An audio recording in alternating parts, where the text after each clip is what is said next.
బంగారు మాట బైబిల్లో మాట యేసు మాట అలహాటే మాట బంగారు మాట బైబిల్లో మాట యేసు మాట నా జీవితాన నీ జీవితాన మరువని మాట యేసు మాట నా జీవితాన నీ జీవితాన మరువని మాట యేసు మాట భగవానే మాట బంగారు మాట బైబిల్లో మాట యేసు మాట.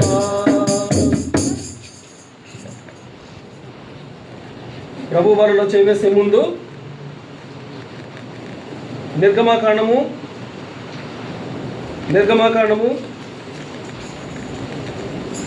12వ అధ్యాయము నిర్గమాకాండము 12వ అధ్యాయము 43వ వచనం నుండి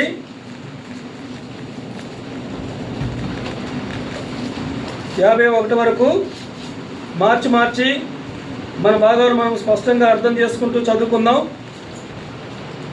నిర్గమాకాండము 12వ అధ్యాయము 43వ వచనం నుండి 51వ వచనం వరకు మన భాగాలు అర్థం చేసుకుంటూ స్పష్టంగా బిగ్గరగా చదువుదాం. చదవగలిగిన ప్రతి ఒక్కరూ చదవలసిందిగా ప్రభు పేరిట మిమ్మల్ని కోరుతుంటున్నాను.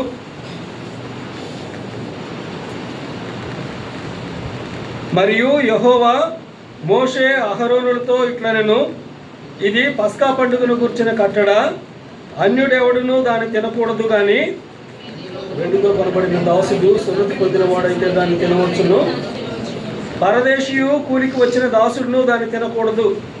నేను ఒక్క ఇంటిలోనే దాన్ని తినబడను, దాని మాంసంలో కొంచెమైనను ఇంటిలో నుండి బయటికి తీసుకెళ్ళిపోకూడదు, దానిలో ఒక్క ఎముకనైనను మీరు వినవకూడదు. ఇశ్రాయేలీయుల సర్వసమాజము ఈ పండుగను ఆచరింపవలను. నీ యొద్ద నివసించు పరదేశి యెహోవా పస్కాను ఆచరింపగోరిన యెడల అతనికి కలిగిన ప్రతి మగవాడు సున్నతి పొందవలను. తర్వాత అతడు సమాజంలో చేరి దాన్ని ఆచరింపవచ్చును. అటివాడు మీ దేశంలో పుట్టిన వాడితో సమలుగును, సున్నతి పొందని వాడు దాన్ని తినకూడదు. దేశస్థునికి మీలో నివసించు పరదేశికిని దీని గూర్చిన ఒకటే విధి ఉండవలను అని.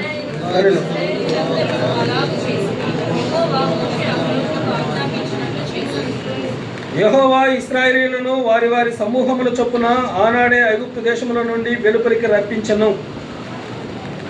అలాగే లేవీకాండము 6వ అధ్యాయము 13వ వచనం. లేవీకాండము 6వ అధ్యాయం 13వ వచనాన్ని అందరం కలిసి చదువుకుందాం. లేవీకాండము 6వ అధ్యాయం 13వ వచనం.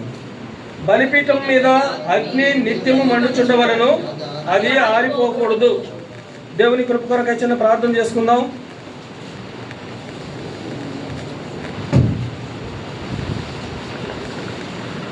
ప్రేమ కలిగిన ప్రియమైన మా తండ్రి, ప్రార్థన ఆలకించువాడా, అడుగుడి ఇవ్వబడినని వాగ్దానం ఇచ్చిన మా ప్రభువా, మీ పరిశుద్ధ పాదాల చెంత చేరి తండ్రి మీ వైపు చూస్తుంటున్నాను. ప్రభా, ఇంతవరకు ఆరాధనలో సహాయం చేసినారు నాయన, మీకు స్తోత్రములు చెల్లించుకుంటున్నాను. ప్రభా, మా మధ్య ఉంచిన మీ శరీరము మీ రక్తమును బట్టి మిమ్మల్ని స్తుతించుకుంటున్నాను తండ్రి. ప్రభా, మీ శరీరము తిని మీ రక్తము త్రాగువాడే నిత్య జీవము గలవాడని మీ వాక్య భాగంలో సెలవిస్తుంటుండగా తండ్రి, మీ శరీరములోను మీ రక్తములోను మేము పాలుపంపుని పొందడానికి కావలసిన మీ కృపనివ్వండి. ప్రభా, కేవలము మీ కృప చొప్పున మమ్మల్ని జ్ఞాపకం చేసుకోండి. ప్రభా, ఏ ఒక్కరము అయోగ్యంగా పాలుపంపుని పొందక యోగ్యమైన రీతిలో పాలుపంపుని పొందడానికి సహాయం చేయండి. సమాధానము కలిగి పొందడానికి సహాయం చేయండి. అలాగే పరీక్షించుకొని పాలుపంపుని పొందడానికి సహాయం చేయండి. ప్రభా, మీరు వాక్యమై ఉన్న దేవుడవు, మాతో మాట్లాడండి తండ్రి, స్పష్టముగా మాట్లాడండి. ప్రభా, అర్థం చేసుకునే మీ జ్ఞానం ఇవ్వండి. ప్రభా, మరొకసారి మీ పాసన్నిధిలో ఒప్పుకుంటున్నాను. ఇక్కడ చేరిన మీ బిడ్డలందరికంటే అన్ని విషయాల్లో బలహీనుడిని, తక్కువ వాడిని, చేతగాని వాడిని అని ఒప్పుకుంటున్నాను. ప్రభు నిష్ప్రయోజకులను ఒప్పుకుంటున్నాను. కేవలము మీ కృపను బట్టి ఈ స్థలంలో మీరు నిలవబెట్టుకున్నారని నా ప్రభా, మీరు గొప్ప కార్యములు చేయగలిగిన దేవుడవు, మీ వంటి దేవుడు ఎవరూ లేరని నా విషయంలో కూడా ప్రభా మీరు అనేక సందర్భాల్లో రుజువు చేర్చుకున్నారు తండ్రి. మీకు స్తోత్రాలు చెల్లించుకుంటున్నాను ప్రభా. మీ వాక్యములను జ్ఞాపకం చేసుకుంటున్నాను. నీ నోటిని బాగా తెరువుము, దాన్ని నేను నింపెదనన్నావు ప్రభా. నా నోరు తెరవడానికి నేను ఇష్టపడుతుంటుండగా నా నోట మీ మాటలు ఉంచండి. కాని మాట ఏది నా నోట రానివద్దు తండ్రి.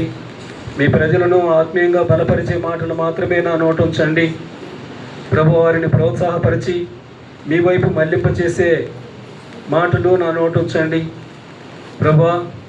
మీ వాక్యం ద్వారా మాకు సమాధానం ఇవ్వండి, మమ్మల్ని సరిచేయండి, మమ్మల్ని సంతృప్తిపరచండి ప్రభా. కృప చూపవలసిందిగా వేడుకుంటున్నాను. దయగలిగిన మా తండ్రి ప్రభు, మాట్లాడవలసింది మీరు మాట్లాడితే మాకు క్షేమము నాయన తండ్రి. లూకా సువార్త 12:12 ప్రకారం ప్రభు మీరు మాట్లాడమని మిమ్మల్ని కోరుకుంటున్నాను. మీ అధికారం కోరుకుంటున్నాను ప్రభా. మీ రక్త ప్రోక్షణ క్రిందికి వస్తుంటున్నాను. నన్ను కడగండి, పవిత్రపరచండి, పరిశుద్ధపరచండి, మీ పరిశుద్ధాత్మతో నింపండి. మీ కొరకు పనికొచ్చే పాత్రగా నన్ను వాడుకోమని మీకు ప్రార్థన చేస్తున్నాను. గొప్ప దేవ, ఈ సమయం మాకు దీవెనకరంగా ఉంచమని స్తుతి వందనములు మీకు చెల్లించుకుంటూ ప్రతి ఒక్కరికి వినగలిగిన చెవి, గ్రహించగలిగిన మనసు దయచేయమని, ప్రతి ఒక్కరితో మీరు మాట్లాడమని మీకు ప్రార్థన చేస్తూ, నా రక్షకుడు, నా విమోచకుడు, నన్ను శాశ్వతమైన ప్రేమతో ప్రేమించిన నా ప్రభు అయిన యేసుక్రీస్తు వారి నామములో స్తుతించి ప్రార్థించి మిక్కిలి వినయముగా అడిగి వేడుకుంటున్నాను పరమ తండ్రి. ఆమెన్.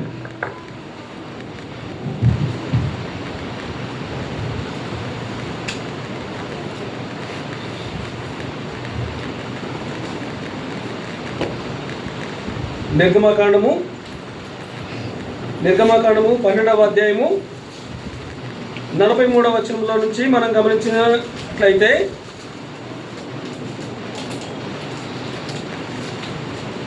ప్రభువు వల్ల సంబంధించినటువంటి వర్తమానం మనం ఇక్కడ చూడవచ్చు. అదే పస్కా బలి. 43వ వచనంలో, మరియు యెహోవా మోషే అహరోనులతో ఇట్లనెను, ఇది పస్కా పండుగను కూర్చిన కట్టడ, అన్యుడెవడును దాన్ని తినకూడదు. అన్యుడెవడు దాన్ని తినకూడదు.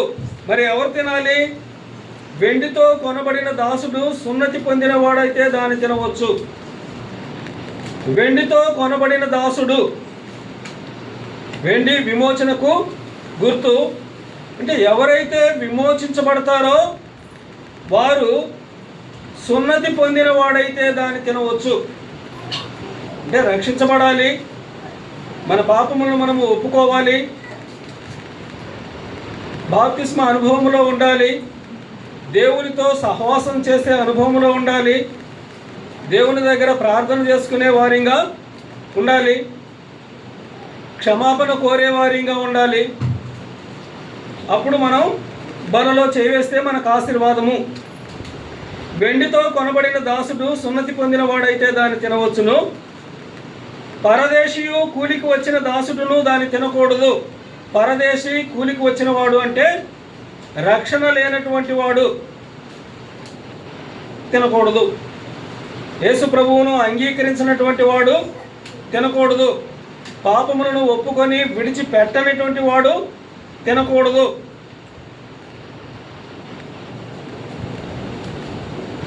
పరదేశీయు కూలికి వచ్చిన దాసుడును దాన్ని తినకూడదు. మీరు ఒక్క ఇంటిలోనే దాన్ని తినవలను, అనగా దేవుని మందిరములోనే తినాలి. దేవుని ఇంటిలోనే మనము తినాలి. అది ఎప్పుడు పడితే అప్పుడు ప్రభు వల్ల మనం చేసుకోం. కేవలము ప్రభు దినాన్ని మాత్రమే ప్రభు వల్ల దేవుని మందిరములో, అనగా దేవుని ఇంట్లో ఉంటుంది. అంటే ప్రభు బలలో చేయాలంటే తప్పనిసరిగా దేవుని మందిరానికి రావాలి.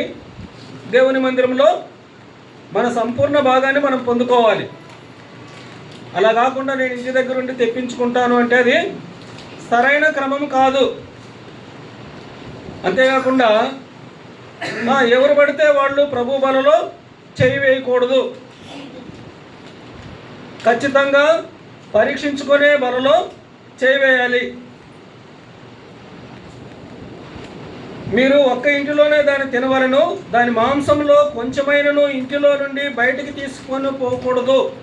ఇంట్లో అంటే దేవుని మందిరంలో నుంచి బయటికి తీసుకెళ్ళకూడదు.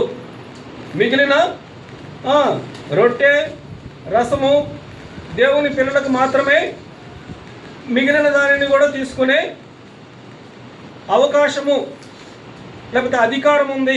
ఇంకో మాట చెప్పుకోవాలంటే సరే, ఇక్కడ దానిలో ఒక్క ఎముకనైనను మీరు విరవకూడదు. ఇశ్రాయేలీల సర్వసమాజము ఈ పండుగను ఆచరింపవలెను. ఇశ్రాయేలీల సర్వసమాజము అంటే రక్షించబడినటువంటి మనమందరము కూడా దేవుని ఇశ్రాయేలీలమే. అంటే రక్షించబడి మన పాపాలు మనం ఒప్పుకొని బాప్తిస్మ అనుభవంలో ఉన్నటువంటి మనమందరము అంటే మనకందరికీ ప్రభు బలలో చేయివేసే అవకాశం ఉంది. ఇశ్రాయేలీల సర్వ సమాజము ఈ పండుగను ఆచరింపవలను. ఇశ్రాయేలీల సర్వ సమాజము అని అన్నప్పుడు ఖచ్చితంగా విమోచించబడిన దేవుని ప్రజలు పాల్గొనాలి, సర్వ సమాజము పాల్గొనాలి.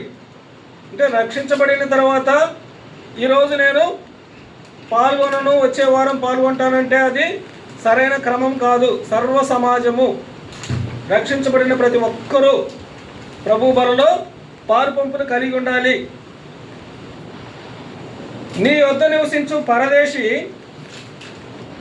యెహోవా పస్కాను ఆచరింపగోరిన యెడల అతనికి కలిగిన ప్రతి మగవాడును సున్నతి పొందవలెను. అంటే సున్నతి అనేది మనం రక్షణకి పోల్చుకోవచ్చు. అంటే రక్షణ లేకుండా ప్రభు బలలో మనము చేయి వేయకూడదు. తరువాత అతడు సమాజంలో చేరి దానిని ఆచరింపవచ్చును. రక్షణ పొందుకున్న తర్వాత బాప్తిస్మ అనుభవంలో ఉన్న తర్వాత అప్పుడు సమాజంలో కూడి అప్పుడు ప్రభు బలలో పాలు పంపును కలిగి ఉండాలి. అట్టివాడు మీ దేశంలో పుట్టిన వాడితో సముడాగును. సున్నతి పొందని దానిని తినకూడదు. అంటే ఎవరైతే సున్నతి లేకుండా ఉంటున్నారో వాళ్ళు తినకూడదు. దేవుని మందిరానికి వచ్చినంత మాత్రాన రక్షణ లేకుండా ప్రభు బలలో చేయవేయకూడదు. దేశస్థునికిని మీలో నివసించు పరదేశికిని దీని గూర్చి ఒకటే విధి ఉండవలెనను. దేశస్థునికిని మీలో నివసించు పరదేశికిని అంటే ఇక్కడ నేను రక్షించబడ్డాను, నేను ప్రభు బలలో చేయవేస్తున్నానంటే మా నాన్న రక్షించబడ్డాడు, మా నాన్న ప్రభు బలలో చేయవేస్తాడు, నేను కూడా చేయవేస్తానని నా కొడుకు పాల్గొకూడదు. వాడికి కూడా రక్షణ ఉంటేనే పాల్గొనాలి. అలాగే ఇశ్రాయేలీలు అందరూ అలాగ చేసిరి. యెహోవా మోషే అహరోనులకు ఆజ్ఞాపించినట్లు చేసిరి. ఇశ్రాయేలీలు అందరూ చేశారు. మరి మనము ప్రభు అయిన యేసుక్రీస్తు చేసిన బలి అర్పణ ద్వారా ఇశ్రాయేలుగా మార్చబడిన మనమందరము కూడా ప్రభు బలలో పాలు పంపులు కలిగి ఉండాలి. ఇప్పుడు లేవికాండం 6వ అధ్యాయంలోకి వద్దాం. లేవికాండం 6వ అధ్యాయం 12, 13 కూడా చదువుకుందాం. బలిపీఠం మీద అగ్ని మండుచుండవలెను, అది ఆరిపోకూడదు. ప్రతి ఉదయమున యాజకుడు దాని మీద కట్టెలు వేసి దాని మీద దహన బలి ద్రవ్యములు ఉంచి సమాధాన బలి పశువు క్రొవ్వును దహింపవలెను. బలిపీఠం మీద అగ్ని నిత్యము మండుచుండవలెను, అది ఆరిపోకూడదు. బలిపీఠం మీద అగ్ని నిత్యము మండుచుండాలి, అది ఆరిపోకూడదు. దేవుని ప్రజలమైనటువంటి మనము, విశ్వాసమైనటువంటి మనము మన యాత్రా జీవితము ముగించే వరకు, అంటే మనం ఈ లోకంలో ఉన్నంత వరకు, కనాను చేరే వరకు ఈ మంట ఆరిపోకూడదు. బలిపీఠం మీద నిత్యము మండుచుండవలెను. మన ప్రార్థన ఆగిపోకూడదు. మనము దేవుని మందిరానికి వచ్చే విషయంలో ఆగిపోకూడదు. దేవుని ఇంటికి క్రమంగా రావాలి. అదే సమయంలో ప్రభు బలలో చేయవేసే విషయంలో గ్యాప్ అంటే ఆగిపోకూడదు. అలాగే దేవునికి కృతజ్ఞతాస్తుతులు చెల్లించటంలో మనం ఆగిపోకూడదు.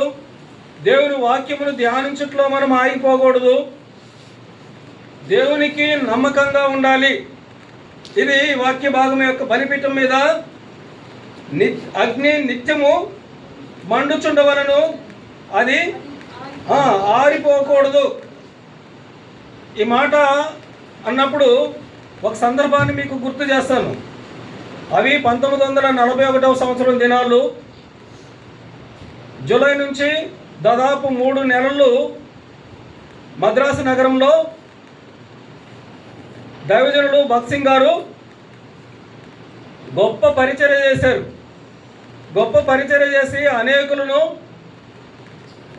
యేసు ప్రభు నిజమైన దేవుడు, ఆయన మాత్రమే రక్షకుడు, ఆయనను నమ్ముకుంటేనే మనం బ్రతుకుతాం అని సువార్త ప్రకటించాడు. అంటే విస్తారంగా ప్రకటించిన తర్వాత ఈ 3 నెలలు అయిపోయిన తర్వాత తిరిగి మద్రాసును వదిలిపెట్టి పంజాబ్కి వెళ్తున్న సందర్భంలో మద్రాస్ సెంట్రల్ రైల్వే స్టేషన్కి వచ్చారంట. సెంట్రల్ రైల్వే స్టేషన్కి వస్తే అక్కడ ఇసుకేస్తే రాలనంత జనం, ఎంతో అంటే చాలామంది వచ్చారంట. అసలు ఆ రైల్వే స్టేషన్ మొత్తం కిటకిటలాడిపోయింది. ఒక్క దైవజనుడికి వీడ్కోలు చెప్పడం కోసం, ఆయన చూపిన ప్రేమను కృతజ్ఞత చెల్లించడం కోసం, ఆయనకి సెండ్ ఆఫ్ ఇవ్వడం కోసం అనేక మంది వచ్చారు. ఆ సెంట్రల్ రైల్వే స్టేషన్ అంతా క్రిక్కిరిసిపోయింది. కనీసం అంటే ఇంకా కొన్ని నిమిషాల్లో ట్రైన్ బయలుదేరుతుందంటే దైవజనుడు ఆ ట్రైన్ దగ్గరికి పోవడానికి కూడా చాలా కష్టమైంది. ఆ పరిస్థితుల్లో కొందరు దైవజనులు భగత్ సింగ్ గారిని మోసుకొని తీసుకెళ్ళి రైల్వే ట్రైన్ ఎక్కించారు. ట్రైన్ ఎక్కిస్తే వీళ్ళందరూ వెళుతున్నప్పుడు వాళ్ళకి చాలా బాధ వేసింది. ఇంతవరకు వాక్యము చేత మమ్మల్ని పోషించిన దైవజనుడు వెళుతున్నాడు, అయ్యా మా కోసం ఒక వాక్యం ఇవ్వు అని అడిగారు. అడిగినప్పుడు ట్రైన్లో నుంచి ఆయన చెప్పినటువంటి రెఫరెన్స్ వర్తమానం ఇవ్వలేదు. వర్తమానం ఇచ్చి అనేకులని అక్కడ మార్చలేదు. అక్కడ దైవజనుడు చేసిన ఒక్క చిన్న రెఫరెన్స్, అదే లేవీకాండము 6వ అధ్యాయము 13వ వచనము.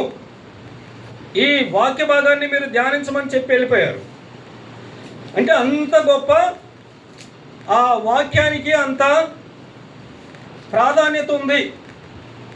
మనం చదువుకుందాం 12వ వచనం నుంచి.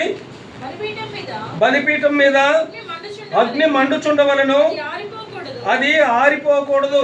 బలిపీఠం మీద అగ్ని మండుచుండవలను, అది ఆరిపోకూడదు.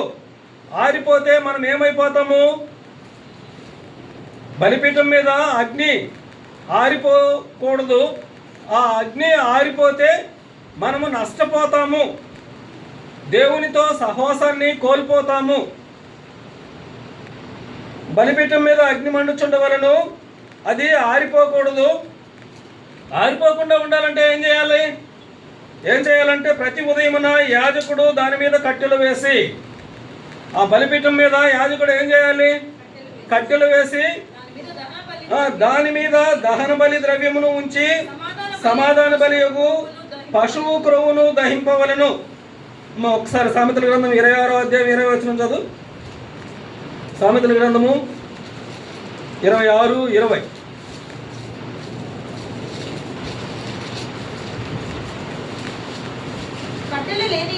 కట్టెలు లేని ఎడల అగ్ని ఆరిపోవును. చాలమ్మ.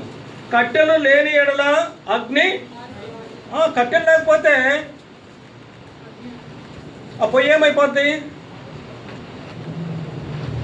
అంటే పెద్దలందరికీ తెలుసు. అంటే పొయ్యి మీద వంట చేసినటువంటి వాళ్ళందరికీ కూడా ఈ విషయాలు తెలుసు. మండుతున్నప్పుడు కట్టెలు పెడితేనే ఆ మంట వంట అవుతుంది, లేకపోతే మంట లేకపోతే ఆ వంట కాదు. అందుకని కట్టెలు ఖచ్చితంగా వేయాలి. ఇక్కడ బలిపీఠం మీద అగ్ని మండుచుండవలను, అది ఆరిపోకూడదు అని అన్నప్పుడు ప్రతి ఉదయమున యాజకుడు దాని మీద కట్టెలు వేయాలి. ఆ బలిపీఠం మీద కట్టెలు వేయాలి. ఆ మంట ఆరిపోయేదాకా ఉండకూడదు. ఆరిపోయిందంటే తిరిగి మళ్ళా దాన్ని వెలిగించాలంటే చాలా కష్టపడాలి. ఆ నిప్పును రవజేయాలంటే కట్టెలేసి మళ్ళా ఊబి, ఒకవేళ నిప్పే లేకపోతే అవసరమైతే మళ్ళా వెలిగించాలి. ఎంతో కష్టం. సరే, ఇప్పుడంటే గ్యాస్ తోటి వెంటనే వెలిగిస్తున్నాం. అప్పటి రోజుల్లో అగ్గిపుల్ల కూడా కాదు. ఇంకా చెప్పుకోవాలంటే పాత రోజుల్లో రాతికి రాతికి కొట్టిన తర్వాత అగ్ని రాజేసి అట్ట మండించేవాళ్ళంట. అంటే అది ఎంతో కష్టమైంది. అందుకని ఆ అగ్ని ఆరిపోకుండా మండుతున్నప్పుడే దానికి తోడు కట్టెలు వేయాలి. కట్టెలు వేసి దాని మీద దహన బలి ద్రవ్యం ఉంచి సమాధాన బలి పశువు క్రొవ్వును దహింపవలను. అంటే ఇక్కడ ప్రతి ఉదయమున యాజకుడు దాని మీద కట్టెలు వేసి, మనం యాజకులం కాదే, మనం వేయాలంటే అవును మనం యాజకులమే. దేవుడు మనల్ని ఏర్పరుచుకున్నాడు, రక్షణ ఇచ్చినాడు, నిన్ను రాజులైన యాజక సమూహంలో చేర్చాడు. అంటే యాజకుడు చేయాల్సినటువంటి పని మనం ఖచ్చితంగా చేయాలి. ప్రభు బలలో మనం చేయవేస్తున్నప్పుడు మనం యాజకులమని గుర్తు చేసుకోవాలి. ప్రతి ఉదయమున యాజకుడు దాని మీద కట్టెలు వేసి దాని మీద దహన బలి ద్రవ్యమును ఉంచి సమాధాన బలి పశువు క్రొవ్వును దహింపవలను. బలిపీఠం మీద అగ్ని నిత్యము మండుచుండవలను. అది ఆరిపోకూడదు. ఎప్పుడు ఆరిపోవాలి? మనం ఈ లోకం విడిచిన తర్వాత అప్పుడు ఆరిపోద్దేమో, కానీ మనం ఈ లోకంలో ఉన్నంత వరకు మన బలిపీఠం మీద అగ్ని ఆరిపోకూడదు. ఆరిపోకుండా చూసుకోవాలి. ఒక శ్రమలు వచ్చినాయి, ఆ కట్టె అయిపోయింది, ఏం చేస్తాం? ఇంట్లో కట్టెలు లేవు. అవసరమైతే పక్కకు పోయి ఇంకో కట్టె తెచ్చుకొనైనా వేయాలి. కట్టెలు లేవు, నేనేం చేశానంటే ఆరిపోద్ది. ఆరిపోయిన తర్వాత మళ్ళా దాన్ని తిరిగి వెలిగించడం అనేది కష్టం. కాబట్టి ఆ జాగ్రత్త కలిగి ఉండాలి. ప్రభు పిల్లలంగా ప్రభు బలలో చేవేసే నువ్వు నేను ఖచ్చితంగా బలిపీఠం మీద అగ్ని ఆరిపోకుండా చూసుకోవాలి. ఆరిపోతుందంటే ఎవరిది ఆరిపోతుంది? దాన్ని ధ్యానించుకుందాం. మొదటిగా ఇర్మియా గ్రంథము 23వ అధ్యాయము, ఇర్మియా గ్రంథము 23వ అధ్యాయం 29వ వచనం. ఇర్మియా గ్రంథం 23వ అధ్యాయం 29వ వచనం.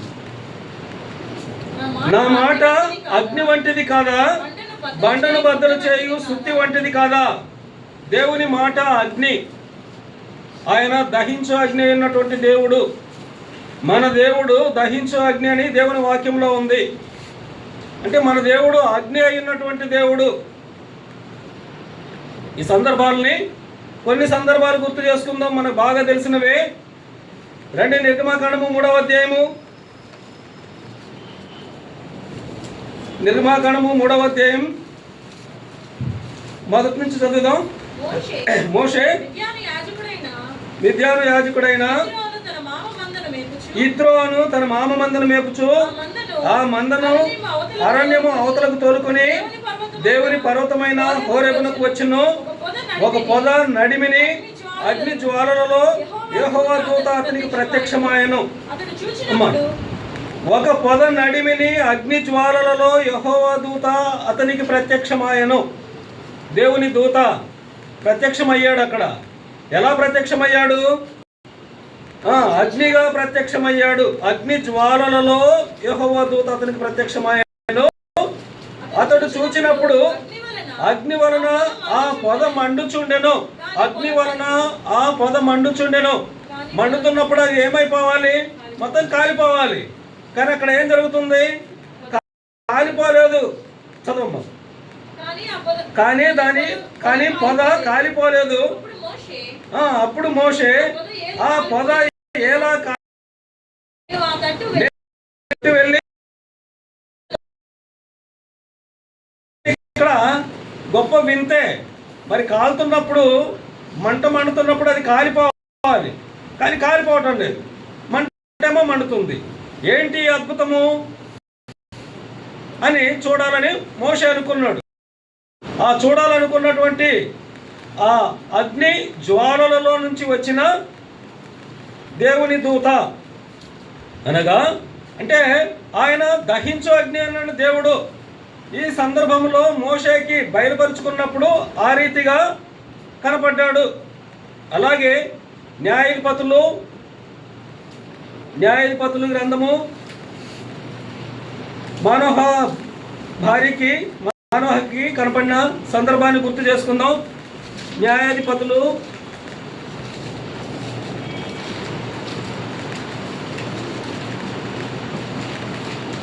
13వ అధ్యాయం 15వ వచనం. అప్పుడు మానోహ మేము మేకపిల్లను సిద్ధపరిచి నీ సన్నిధిని ఉంచు వరకు నీవు ఆగుమని మనవి చేసుకో. యెహోవా దూత నీ భోజనము నేను తినను, నీవు దహన బలి అర్పించను ఉద్దేశించిన యెహోవాకు దాన్ని అర్పింపవలనని మానోహతో చెప్పెను. అతడు యెహోవా దూత అని మానోహకు తెలియలేదు. మానోహ, నీ మాటలు నెరవేరిన తర్వాత మేము నిన్ను సన్మానించినట్లు నీ పేరేమని యెహోవా దూతను అడుగగా, యెహోవా దూత, నీవేళ నా పేరు అడుగుచున్నావు, అది చెప్పశక్యము కానిదనెను. ఇదే సందర్భంలో మనం యాకోబు గుర్తొస్తాడు. నీ పేరేని అడుగుతాడు. అంటే ఇక్కడ మానోహ అడిగినప్పుడు సమాధానం ఏమి చెప్పలేదు. నీ పేరేమని యెహోవా దూతను అడుగ్గా, యెహోవా దూత, నీవేళ నా పేరు అడుగుచున్నావు, అది చెప్పశక్యము కానిది అనెను. అంతటా 19 చదువు. అంతటా మానోహ నైవేద్యంగా ఒక మేక పిల్లను తీసుకొని ఒక రాతి మీద యెహోవాకు అర్పించెను. మానోహయు అతని భార్యయు చూచుచుండగా ఆ దూత ఒక ఆశ్చర్య కార్యము చేసెను. చేశాడు. ఏంటి? ఎట్లనగా, జ్వాలలు బలిపీఠం మీద నుండి ఆకాశమునకు లేచుచుండగా యెహోవా దూత బలిపీఠం మీద ఉన్న ఆ జ్వాలలలో పరమునకు ఆరోహణమాయెను. యెహోవా దూత ఆ జ్వాలలలో నుండి ఆ పరమునకు ఆరోహమయ్యాడు, అంటే పైకి వెళ్ళాడు అని. అంటే ఈ సందర్భంలో కూడా అగ్నిగానే బయలుపరుచుకున్నాడు. మరో సందర్భంలో 1 రాజుల గ్రంథము 18వ అధ్యాయము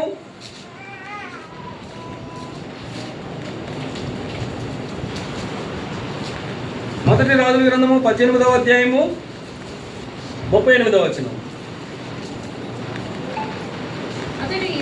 అతడు ఇలాగును ప్రార్థించుచుండగా, అంటే ఏలియా ఇలాగును ప్రార్థించుచుండగా యెహోవా అగ్ని దిగి దహన బలి పశువును, కట్టెలను, రాళ్లను, బుగ్గిని దహించి కందకమందున్న నీళ్లను ఆరిపోజేసెను. ఇక్కడ ఏలియా భక్తుడు ప్రార్థన చేశాడు. అంటే మనకు తెలిసిన భాగమే ఇది. అంటే మా దేవుడే నిజమైన దేవుడని సవాలు విసిరి ఆ సవాలులో రుజువు పరిచాడు. ఏలియా ప్రార్థన చేసినప్పుడు దహించు అగ్నిగా దిగి వచ్చి అతను ఇలాగ ప్రార్థన చేయుచుండగా యెహోవా అగ్ని దిగి దహన బలి పశువును, కట్టెలను, రాళ్లను, బుగ్గిని దహించి కందకమందున్న నీళ్లను ఆరిపోజేసెను. ఇది గొప్ప అద్భుతం కాదా? ఇప్పుడు ఒక బకెట్లో నీళ్లు ఉన్నాయి, నువ్వు నిప్పు తీసుకొచ్చి ఆ బకెట్లో వేస్తే ఏమవుతుంది?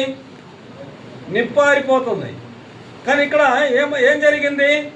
కందకము అనగా కాలువలో నీళ్లు ఉన్నాయి, నీళ్లు పోపించారు. ఆ నీళ్ల మీద అగ్ని వచ్చినప్పుడు ఏం కావాలి? అగ్ని ఆరిపోవాలి. కానీ ఇక్కడ అగ్ని ఆరిపోలేదు. ఏం ఆరిపోయింది? నీళ్ళు ఆరిపోయినాయి. ఇదే గొప్ప అద్భుతము. అంటే ఆయన దహించు అగ్ని అన్నటువంటి దేవుడు. ఆయన ఏలియా భక్తుడు ప్రార్థన చేసిన సందర్భాల్లో 2 రాజుల గ్రంథంలో కూడా ప్రార్థన చేస్తాడు. ఒకసారి రండి, 2 రాజుల గ్రంథం 1వ అధ్యాయం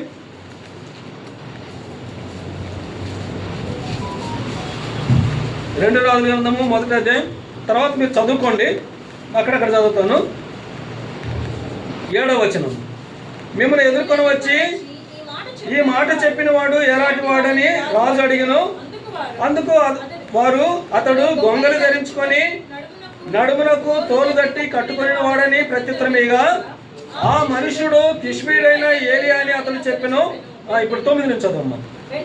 వెంటనే రాజు 10 మందికి అధిపతి అయిన ఒకరిని వాని 10 మందితో కూడా ఏలియా వద్దకు పంపెను. అతడు కొండ మీద కూర్చుని ఉండగా అధిపతి ఎక్కి అతనికి సమీపమును పోయి, దైవజనుడా నీవు దిగి రావాలని రాజు ఆజ్ఞాపించుచున్నాడనను. దైవజనుడా నువ్వు కిందకు రా అని రాజు ఆజ్ఞ అంటే. అది ఈయన ఎవరు? దైవజనుడు. ఆయన ఎవరు? సామాన్య రాజు. అంటే రాజు కంటే దైవజనుడు చాలా గొప్పవాడు. రాజు దైవజనుడి దగ్గరికి వెళ్ళాలి కానీ దైవజనుడు రాజు దగ్గరికి రాకూడదు. అంటే దైవజనుడు అంటే అంత గొప్పవాడు అని.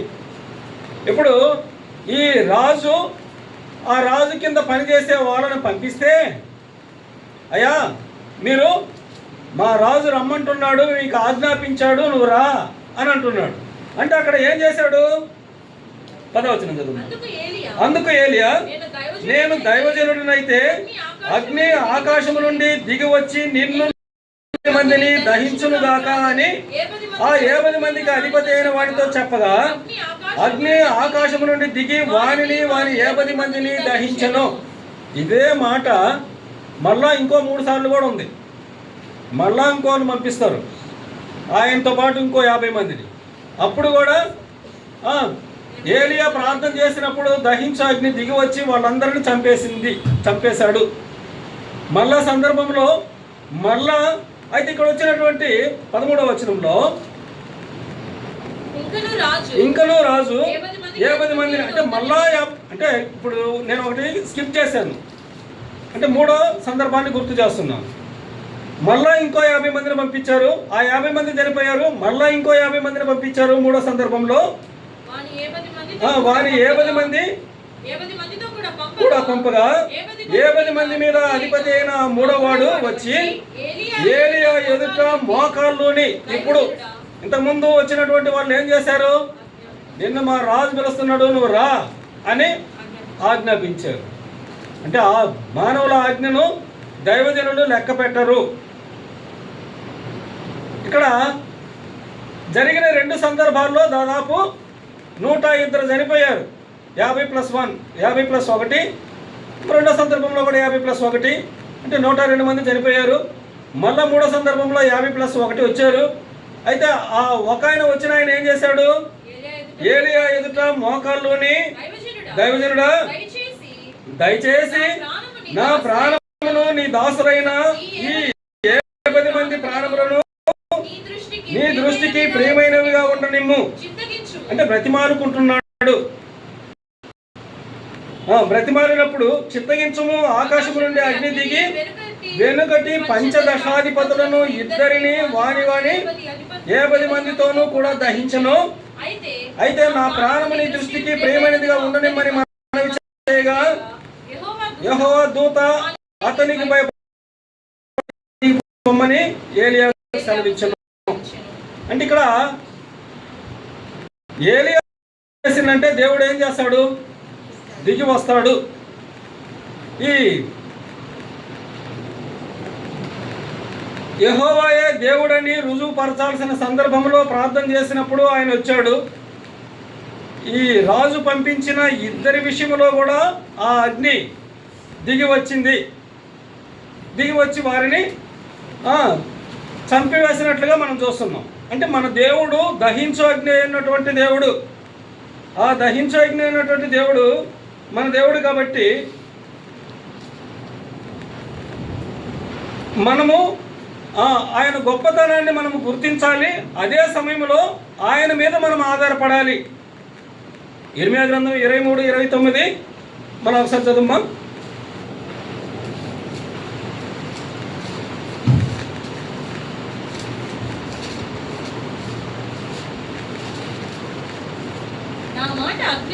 నా మాట అగ్ని వంటిది కాదా అంటే చాలమ్మా. ఆయన అగ్ని అయిన దేవుడు. అదే సమయంలో ఆయన మాట కూడా అగ్ని వంటిది. ఆయన మాటకు మనము విధేయత చూపించాలి. ఆయన వాక్యము మనకి ఎంతో నెమ్మదినిస్తుంది. కొన్ని వచనాలను రెఫరెన్స్ గుర్తు చేస్తాను. 119వ కీర్తన 9వ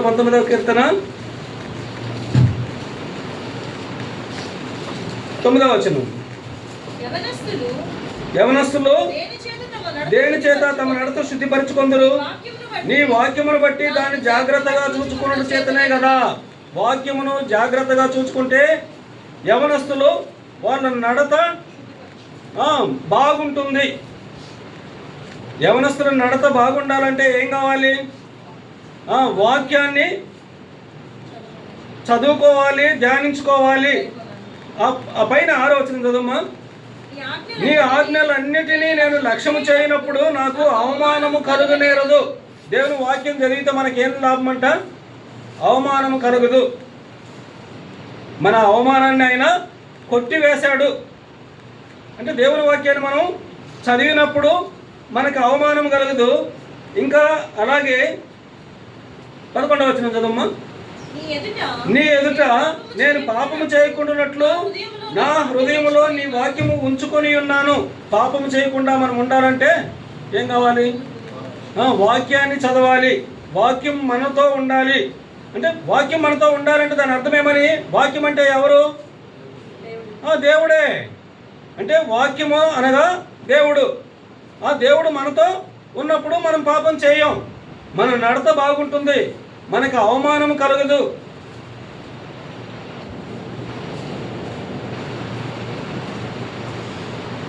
చదువుమ్మా. 50 వచనం. నీ వాక్యము నన్ను బ్రతికించి ఉన్నది, నా బాధలో ఇదే నాకు నెమ్మది కలిగించుచున్నది. ఆ వాక్యము మనల్ని బ్రతికించేదిగా ఉంటుంది. వాక్యం మనతో ఉంటే మనము బ్రతుకుతాం. వాక్యం మనతో ఉంటే మనం బ్రతుకుతాం. అంటే ఇప్పుడు ప్రభు బలలో చేయవేసే మనం అందరం కూడా ఎందుకు మనం బలలో చేయవేస్తున్నాము? నా శరీరము తిని నా రక్తము త్రాగువాడే నిత్య జీవము గలవాడు. మరి నిత్య జీవము గలవాలంటే నువ్వు ఏం చేయాలి? వాక్యమును తప్పకుండా చదవాలి. వాక్యమును చదివినప్పుడు నీకు నిత్య జీవం కలుగుతుంది. నీ వాక్యము నన్ను బ్రతికించి ఉన్నది, నా బాధలో ఇదే నాకు నెమ్మది కలిగించుచున్నది. బాధలు వస్తాయి. బాధలు వచ్చినప్పుడు దేవుని వాక్యం మాట్లాడుతుంది. ఈ వాక్యం ద్వారా మనతో దేవుడు మాట్లాడి మనల్ని ధైర్యపరుస్తాడు.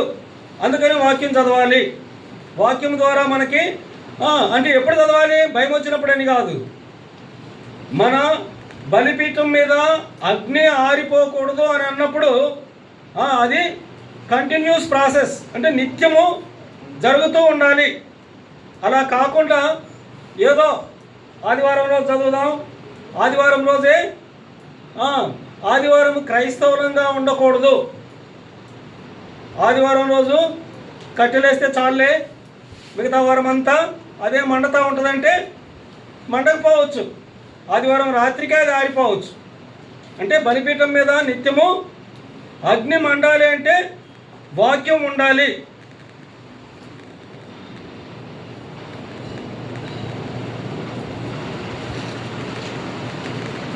తొంభై 92వ వచనం చదువు. నీ ధర్మశాస్త్రము నాకు సంతోషమీయనేలా నా శ్రమయందు నేను నశించి ఉందును. ధర్మశాస్త్రము సంతోషమిస్తుంది.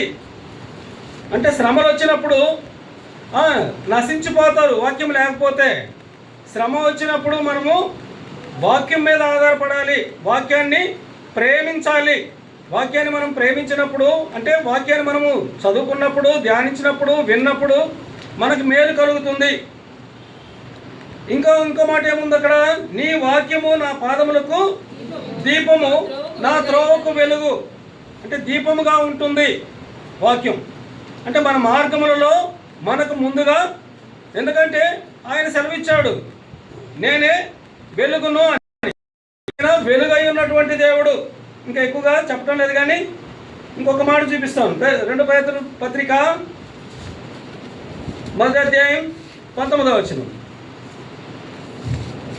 2 పేతురు పత్రిక 1వ అధ్యాయం 19వ వచనం. మరియు ఇంతకంటే స్థిరమైన ప్రవచన వాక్యం అనుకున్నది, తెల్లవారి వేకువ చుక్క మీ హృదయములలో ఉదయించు వరకు ఆ వాక్యము చీకటి గల చోటున వెలుగిచ్చు దీపమైనట్టున్నది. మీ హృదయములలో ఉదయించు వరకు ఆ వాక్యము చీకటి గల చోటున వెలిగించే దీపమైనట్టున్నది. చీకటి గల చోట్లో వెలిగించే దీపము వాక్యము. దాని యందు మీరు లక్ష్యం ఉంచిన యెడల మీకు ఏం జరుగుతుంది? దాని యందు లక్ష్యం ఉంచిన యెడల మీకు మేలు. అంటే వాక్యమందు లక్ష్యం ఉంచిన యెడల మనకి మేలు కలుగుతుంది. అంటే మనము వాక్యాన్ని ప్రేమించే వారిగా ఉండాలి, వాక్యానుసారమైనటువంటి జీవితం జీవించే వారిగా ఉండాలి. ఆదివారం మాత్రమే ఒకలాగా, మిగతా దినాల్లో ఇంకోలాగా ఉండకూడదు. తర్వాత ఇంకో మాట గుర్తు చేసుకొని వెళదాం. ఏబు గ్రంథము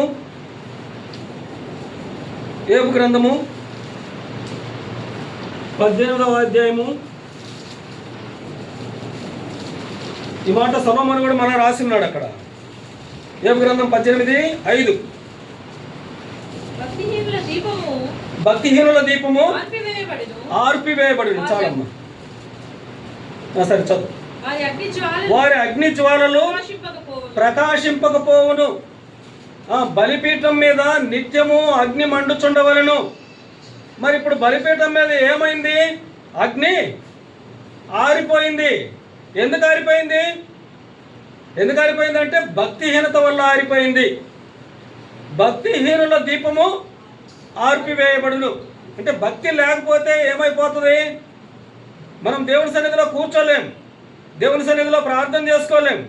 భక్తి లేకపోతే దేవుని వాక్యం చదవం, భక్తి లేకపోతే దేవునికి కృతజ్ఞత చెల్లించము. కాబట్టి భక్తి ఖచ్చితంగా ఉండాలి. దేవుని యందు భక్తి కలిగినటువంటి వారు ఆశీర్వదించబడతారు. వాళ్ళకి అనేకమైనటువంటి మేళ్ళు ఉన్నాయి. అయితే ఇక్కడ మనము మేళ్ళు గురించి ధ్యానించడం లేదు, కానీ భక్తిహీనుల దీపము ఆరిపోతుంది అని అన్నప్పుడు ఎందుకు ఆరిపోతుంది, ఏమి నష్టం కలుగుతుంది అనే కొన్ని మాటలు మాత్రం గుర్తు చేసుకొని ప్రభు బలలో చేవేద్దాం. ఇంకో 5 నిమిషాల్లో ముగించుకుందాం. సామెతల గ్రంథము 13వ అధ్యాయము. ఇదే మాట సొలొమోను, జ్ఞానైనటువంటి సొలొమోను రాశాడు. 13:9. నీతిమంతుల వెలుగు తేజరిల్లును, భక్తిహీనుల దీపము ఆరిపోవును. భక్తి లేకపోతే వాళ్ళ దీపం ఆరిపోతుంది. వాళ్ళ దీపం మండాలి, వాళ్ళు వెలుగివ్వాలి. ఇతరులకు మనం వెలుగిచ్చే వారిగా ఉండాలి. ప్రత్యేకంగా ప్రభు బలలో చేవేస్తే మనము వెలుగును చూపించే వారిగా ఉండాలి. చీకట్లో నుంచి మనం ఆశ్చర్యకరమైన వెలుగులోనికి వచ్చాము. మనం వచ్చిన తర్వాత మరలా మనం ఏం చేయాలి? ప్రచురించాలి. ఇందాక ఆరాధన వర్తమానంలో దయ్యముల చేత విడిపించబడినటువంటి వానికి, అయ్యా నేను నీతో వస్తానంటే ప్రభువైన యేసుక్రీస్తు ఏమని చెప్పాడు? నువ్వు నాతో రావద్దు, నువ్వు ఇంటికి వెళ్ళి నీకు దేవుడు ఏ గొప్ప కార్యం చేశాడో ఆ గొప్ప కార్యాలని ఇతరులకు ప్రకటించు అని తెలియజేశాడు. ఇది ప్రభు మన నుండి కోరుకునేది. రక్షించబడిన మనము, ప్రభు బలలో చేవేసే మనము ఇతరులకు ప్రకటించే వారిగా ఉండాలి.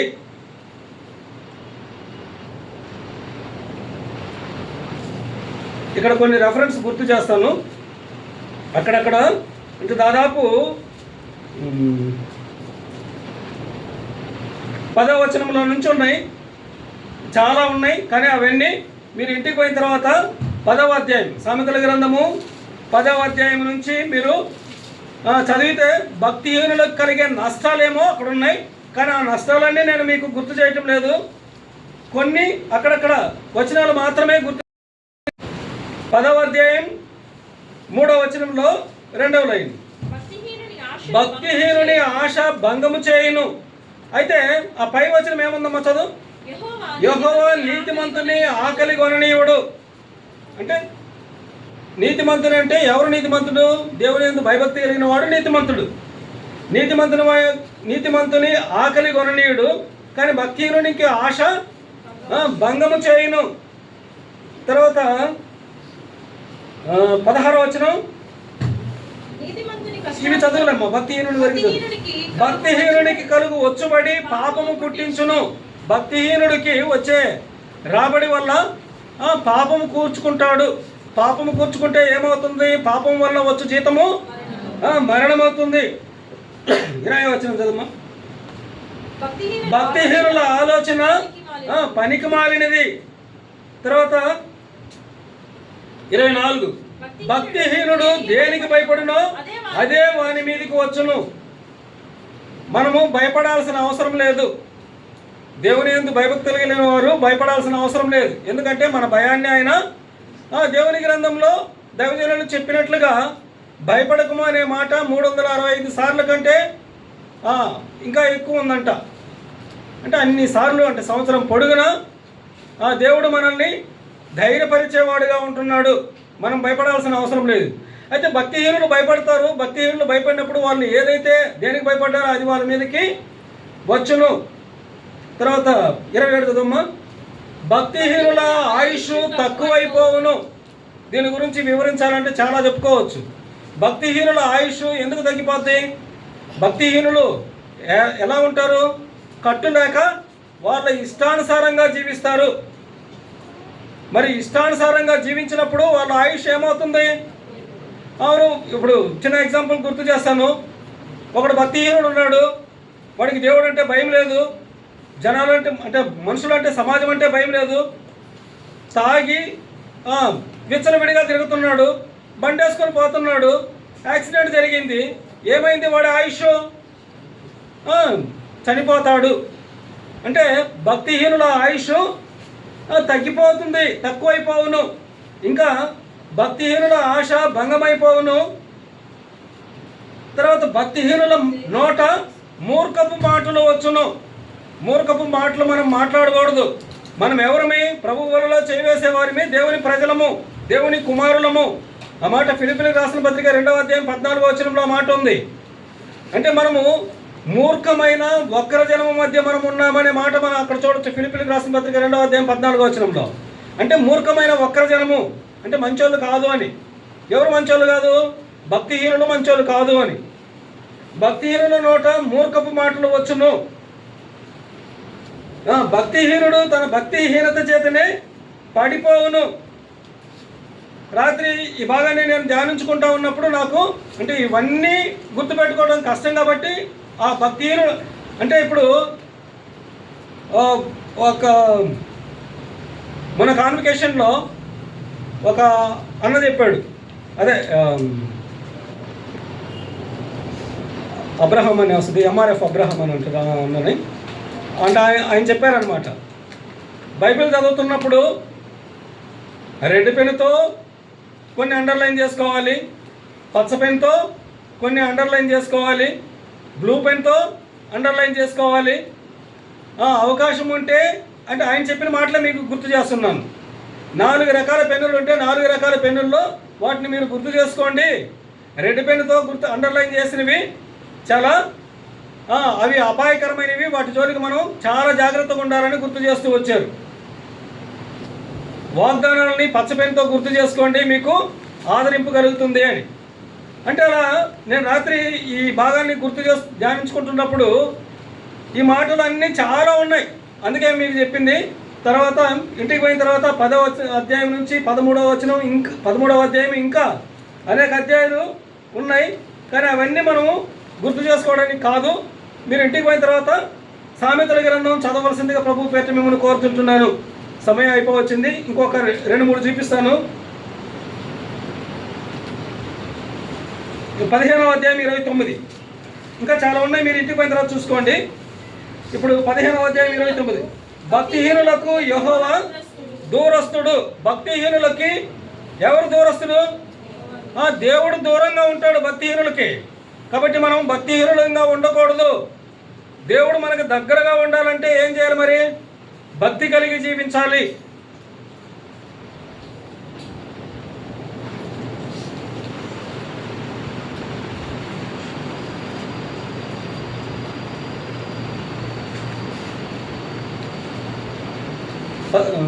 పద్నాలుగు 11 చదవమ్మా.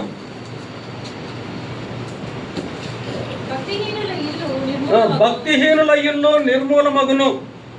భక్తిహీనుల ఇల్లు నిర్మూలమైపోద్ది అంటే పాడైపోద్ది అని. అంటే భక్తే లేకపోతే ఇంక వాళ్ళు ఏం వర్ధిల్లుతారు? వర్ధిల్లరు. చివరికి ఒక్క వచనం గుర్తు చేసుకొని ముగించుకుందాం. 15వ అధ్యాయం 8వ వచనం. భక్తిహీనులు అర్పించు బలులు యెహోవాకు హేయములు.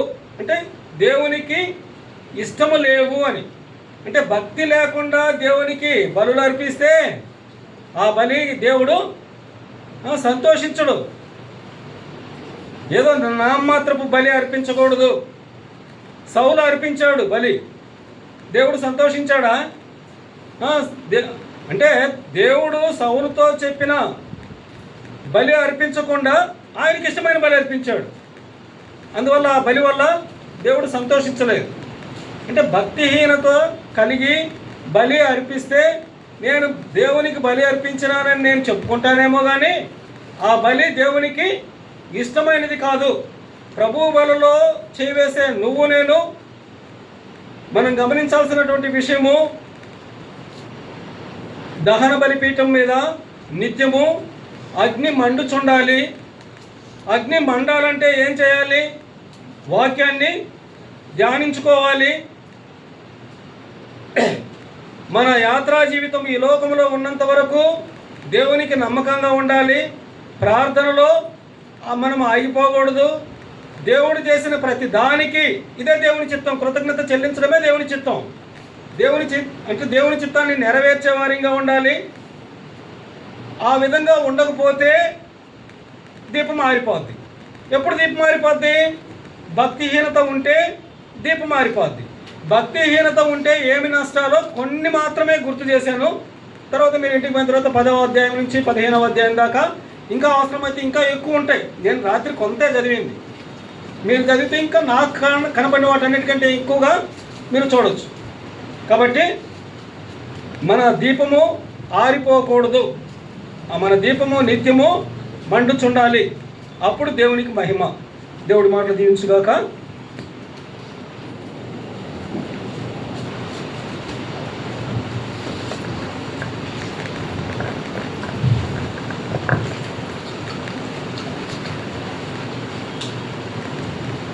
ప్రార్థన చేసుకుందాం.